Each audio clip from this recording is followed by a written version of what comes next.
Bienvenue sur le plateau de Parole d'élus. Nous recevons aujourd'hui le maire socialiste de Senones, Jean-Luc Beverina. Merci d'avoir accepté notre invitation et bonjour. Bonjour à tous, merci pour votre invitation, c'est moi. Alors je disais socialiste, je vous avais déjà un petit peu taquiné la dernière fois que vous étiez venu sur ce plateau. C'est quoi être socialiste aujourd'hui pour vous, en tous les cas, dans un panorama, on va le décrypter un petit peu dans les minutes qui viennent, mais qui est quand même très très compliqué. Quelles sont vos valeurs aujourd'hui et où est-ce que vous vous retrouvez ?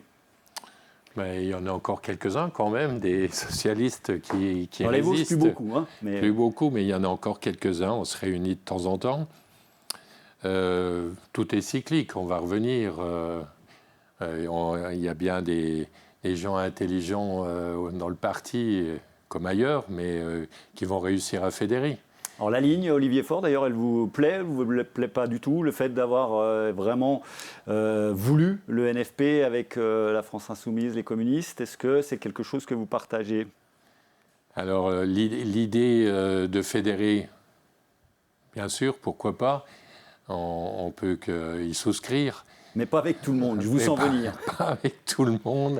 Et en fait, le Parti socialiste, son handicap actuellement, c'est qu'il n'y a pas de personnage charismatique comme on a pu en connaître. Enfin, moi, depuis que je suis né, il y avait des personnages incontournables.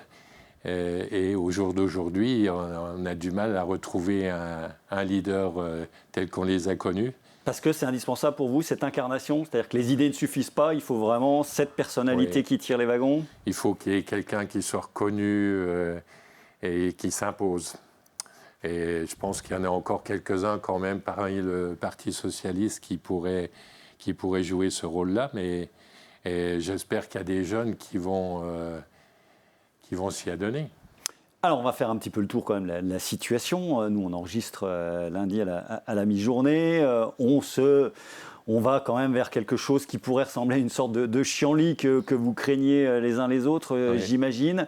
Comment vous analysez la situation, vous ? On pourrait se dire quand même que l'Assemblée nationale et le Sénat ont une chance extraordinaire. On a beaucoup reproché à notre pays d'être un pays présidentiel, un régime présidentiel. Le Parlement a pris le pouvoir. Il n'en fait pas grand-chose, honnêtement, aujourd'hui. Oui, comme vous le disiez, c'est un peu la chienlit, je pense, et ça risque d'être encore pire dans les heures ou les jours qui arrivent.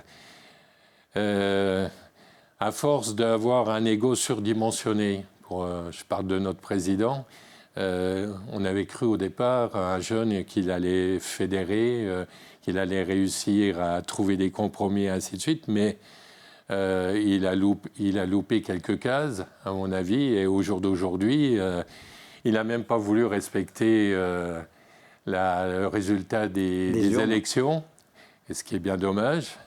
Je ne suis pas sûr qu'on en serait dans le même système au jour d'aujourd'hui. Voilà, donc avoir un ego surdimensionné, voilà ce qui arrive. Alors, on a Michel Barnier qu'on voit là donc, comme Premier ministre. Pour vous, même si ce n'est pas du tout votre chapelle, est-ce qu'il faut continuer avec ce gouvernement-là pour éviter justement une surchienlit, si on peut s'exprimer comme ça ? Alors, Michel Barnier, c'est un homme quand même qui a de l'expérience. Et il a su le prouver depuis toute sa jeunesse, puisque je me rappelle de son action pour les Jeux Olympiques. C'était à Grenoble et il a su faire avancer sa région qui a gagné quelques décennies avec ce projet-là. Je ne suis pas sûr qu'une censure en éliminant le gouvernement actuel soit une bonne chose parce qu'il y a des mesures qui vont complètement tomber. Mais ça pourrait rebattre les cartes. Ça pourrait peut-être rebattre les cartes et y compris mettre un Premier ministre de gauche à Matignon. Oui, c'est pas gagné encore ça. Il faut que notre président il revienne un peu sur terre, les pieds sur terre, et qu'il réalise qu'il faut respecter le verdict des urnes, ce qu'il n'a pas fait jusqu'à maintenant. Alors, il y avait une candidate pour Matignon qui avait été déterminée par le nouveau Front populaire, c'était Lucie Castet. Qu'est-ce que vous en pensiez, vous ? Alors aujourd'hui, son heure a l'air d'être définitivement passée. Ce n'était pas forcément votre tasse de thé. Comment vous analysiez les choses ? Non, pour elle, la cause est entendue, je pense. Pour diriger la France, il faut quelqu'un qui ait déjà exercé Et une fonction, moi je pense qu'on ne peut pas exercer une fonction nationale si on n'a pas exercé une fonction locale. Et d'ailleurs, ça devrait être dans la Constitution. Pour être président de la République, il faudrait avoir touché du bout du doigt la réalité du terrain. Donc être quoi, maire, Ouais, président de conseil départemental? Au minimum, gérer une collectivité locale pour se rendre compte et mettre les mains dans le cambouis pour se rendre compte des difficultés des élus au jour d'aujourd'hui qui sont sur le terrain et qui doivent être polyvalents, qui doivent tout savoir à tout moment. Donc c'est vraiment un sacerdoce et dans les palais dorés, je pense qu'ils n'ont plus les pieds sur terre. Alors vous étiez plutôt, vous êtes un sociodémocrate comme on le présente traditionnellement, donc plutôt de la ligne Bernard Cazeneuve. Par contre là, pour le coup, vous auriez bien vu un Bernard Cazeneuve qui aurait peut-être pu convaincre le centre droit, faire une sorte de compromis de gouvernement. C'est plutôt cette piste-là que vous auriez privilégiée, vous? Ah ben, si j'avais eu à choisir Bernard Cazeneuve, je pense que c'est un homme de compromis. Très calme, très posé, je pense qu'il aurait fait, mais il aurait dû essuyer pas mal de... Oui, c'est la France insoumise qui a tué sa candidature, il faut être tout à fait clair. Oui, c'est sûr. Mais la France insoumise, avec son leader, il faut arriver au jour d'aujourd'hui, il faut que les gens qui ont un peu de pouvoir au PS le fassent taire. Parce qu'il a donné, il a fait des choses intéressantes, mais à un moment donné, il faut savoir se retirer et laisser la place aux autres. Vous parlez donc de Jean-Luc Mélenchon, qui a 73 ans aujourd'hui. On sent que François Hollande, qui est revenu à l'Assemblée nationale, et quelques amis, tentent justement d'essayer de créer une union de la gauche hors LFI radicaux. On peut dire ça comme ça. Diplomatiquement, oui, il essaye d'essayer de concilier les différents courants, Verts, LFI, les gens les plus modérés, pour arriver à recomposer quelque chose de solide et qui soit crédible au niveau des Français. Donc pour vous, vous soutenez cette initiative-là? C'est dommage que François nous ait amené M. Macron, par exemple, puisque c'était dans son gouvernement. C'est sûr. Allez, on va parler de Sonone, bien évidemment. Sonone, c'est aujourd'hui 2400 habitants, peut-être un peu plus, parce qu'on sait que le recensement n'est pas toujours d'une fiabilité absolue. Une commune qui a beaucoup souffert dans la vallée du Rabodeau, qui tente de relever la tête. Chez vous, d'ailleurs, les millions d'euros d'investissement pleuvent, on peut le dire, parce qu'on suit régulièrement un petit peu ce qu'il en est. Effectivement, on construit l'avenir en ce moment avec, je le disais, des millions. C'est quoi? C'est 20 millions d'euros en quelques années là, qui vont être tomber sur votre commune, hein? Oui, qui sont déjà ou qui vont tomber. Effectivement, on a restructuré toute la commune à travers des pôles structurants, c'est le cas de le dire.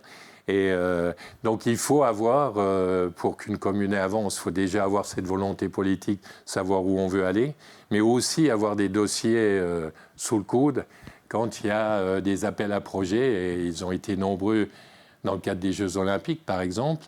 Donc il faut toujours avoir un ou deux dossiers sous le coude pour pouvoir dégainer au bon moment. Sachant que vous avez un patrimoine exceptionnel, on voit quelques images, vous avez quoi, une dizaine de bâtiments qui sont inscrits sur les... Au minimum, je crois qu'on est une des villes où les plus riches, les plus gâtés dans le cadre des monuments historiques où inscrit un inventaire.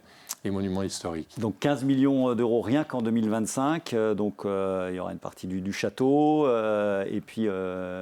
Deux gros projets. La réhabilitation, requalification de l'aile sud de l'abbaye, grâce, il faut le dire, au concours de l'EPFGE, qui avait déjà... Établissement public foncier de Grand Est, on va préciser. Oui. Pour préciser. Et effectivement, le premier château des Princes de Salm. Alors, l'aile sud de l'abbaye, c'est 10 millions d'euros pour la requalification. Et le château des Princes de Salm, premier château des Princes de Salm, c'est environ 2,5 millions. Donc sur l'abbaye, il restera beaucoup de choses à faire. Quel est le devenir? À quoi ressemblera l'abbaye rêvée par Jean-Luc Béverina dans les années à venir? Alors c'est un pari sur l'avenir.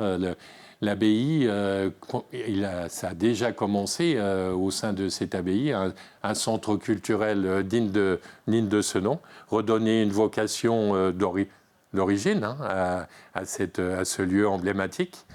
Donc il y a déjà des séminaires d'artistes, des expositions, on a des chambres d'étudiants qui permettent effectivement de loger, de faire des séminaires. Ouais, ne pas se contenter d'une sorte de musée, puisque le patrimoine est exceptionnel, il faut redevenir un lieu de vie aussi, hein, c'est ça l'idée. Hein. Le PFGE ne serait pas revenu si on n'avait pas un projet à moyen long terme sur ce bâtiment. Donc l'idée, comme on a fait sur les autres pôles, c'est de reconcentrer toutes les activités culturelles au sein même de l'abbaye.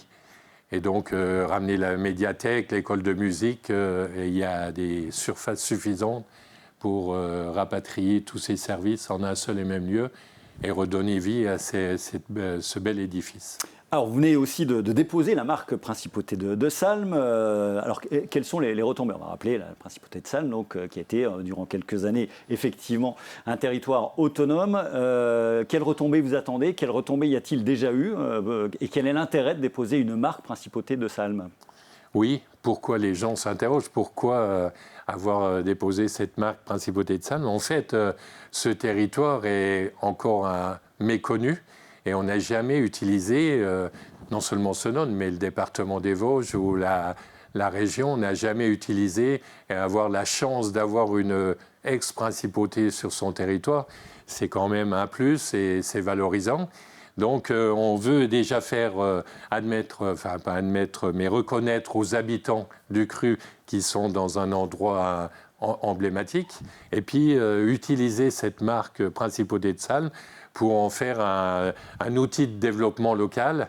Je pense à des initiatives sur le plan économique avec tous nos artisans, commerçants, industriels, où on peut valoriser cette marque. Donc ce n'est pas seulement folklorique, là on voit la relève de la garde, il y a tout un aspect économique, touristique évidemment derrière. Hein. Et on va d'ailleurs rencontrer très prochainement nos collègues du Bas-Rhin, puisque la principauté s'étendait aussi sur le Bas-Rhin. Donc on va les rencontrer pour voir comment on peut initier des actions avec la marque Principauté de Salm. Alors vous pariez aussi beaucoup sur le sport, 2,5 millions d'euros subventionnés, enfin en tous les cas mis sur la table pour le pôle récemment inauguré. On va en voir quelques images. Sport aussi dans le projet de réaffectation de l'ancien EHPAD, avec dans l'idée une résidence pour personnes âgées non dépendantes et une académie de sport. Pourquoi le sport à Senones? Et quels seraient les enjeux selon vous? Alors, le sport, c'est la meilleure école qu'on puisse trouver. Donc le maire, il est un peu fanatique de sport. Vous rappelez, vous avez joué au volley, vous avez été entraîneur de volley, de foot aussi. Oui. Donc, voilà.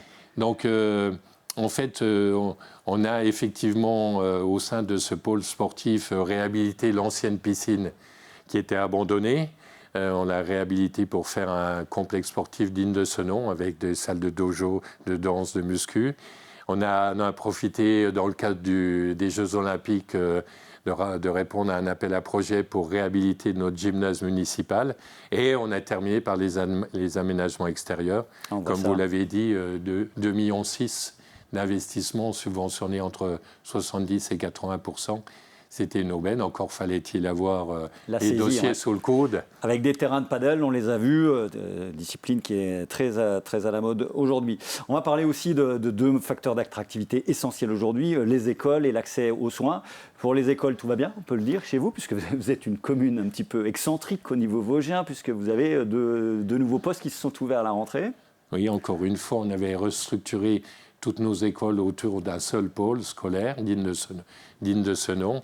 Et on a eu la chance, encore faut-il la favoriser, on a eu la création de 2 postes d'enseignants à la dernière rentrée scolaire. Alors, ce n'est pas de la chance, c'est aussi, ça veut dire que la population est en train de se stabiliser. Il y a toute une dynamique qui se met en place. Et on a été nommé aussi École Génération 2024, avec un projet en particulier sur le vélo. Donc on profite effectivement, on saisit les opportunités qui se présentent à nous pour en faire fructifier les enseignants, les élèves et les parents d'élèves qui y retrouvent aussi leur compte. Bien entendu. 2 questions pour terminer. Un sur l'accès aux soins, je le disais. Vous avez un pôle médical qui est bien installé. Question simple, on voit beaucoup de maisons médicales qui se créent un petit peu à droite à gauche. Est-ce que c'est finalement une bonne nouvelle pour les patients ? Beaucoup de patients se plaignent du non-accès et du fait que les médecins ne prennent plus de nouveaux patients. Est-ce que chez vous, c'est facile de prendre un rendez-vous tout simplement auprès d'un médecin ? Alors j'espère que ça va durer. On a la chance d'avoir effectivement une maison médicale où on retrouve tout ce qu'il faut. C'est pas toujours la panacée, la maison médicale, c'est ce que... Oui, alors ce que je regrette un peu, c'est que si on fait des maisons médicales partout... Il y aura une concurrence sévère. Et il y aura une concurrence sévère entre les territoires. Et surtout, le manque des praticiens, il ne va pas se régler comme ça du jour au lendemain. Donc, si on éparpille un peu tout ce monde-là, je ne suis pas sûr que ça soit la meilleure solution. En tout cas, nous, on a effectivement la chance d'avoir ce pôle médical. Mais il y a aussi quelques docteurs qui sont vieillissants. Et il va falloir penser à l'avenir. Et je pense que, comme les maisons, on a su gérer, répartir équitablement les maisons France Service, pourquoi pas rétablir équitablement les maisons médicales sur l'ensemble du territoire. Une vraie carte de répartition géographique. Là, il y en a assez, on n'en fait plus, ça suffit comme ça. C'est ça. Très bien. Allez, toute dernière question. Vous vivez votre 3e mandat en tant que maire. Vous me voyez venir, Jean-Luc Beverina. Stop ou encore en 2026 ? Il reste encore un an pour se décider, mais franchement, il faut être raisonnable. Donc, j'ai déjà donné pas mal, plusieurs mandats, 3 en tant que maire, 2 en tant que président de communauté de communes, 2 en tant que conseiller général. À l'époque, ça fait déjà pas mal pour la collectivité. Mais quand il y a autant de projets, on se dit, tiens, c'est quand même tentant de voir comment ça va évoluer. Le poste est passionnant, mais un peu usant. Comme diraient mes collègues, on tape souvent sur les collectivités locales, on les a même accusés d'être les dépensiers de l'État. Là, c'est un peu fort de café. Bonjour Bruno Le Maire au passage. Oui, parce que franchement, je crois qu'on est les seules collectivités à devoir équilibrer leur budget. Alors l'État ferait mieux de regarder devant sa porte. Donc on a bien compris que la tendance est plutôt à mettre le clignotant, mais il reste encore un an avant de se... J'ai bien résumé ? Oui, voilà, on peut dire ça comme ça. Jean-Luc Beverina, le maire socialiste de Senones, était notre invité. Merci beaucoup d'avoir accepté notre invitation. Et c'est une magistrate donc, de Rombervillers, Claude Bourdon, qui vous succédera sur ce siège lundi prochain. Très bonne semaine à toutes et à tous. À bientôt. Merci beaucoup.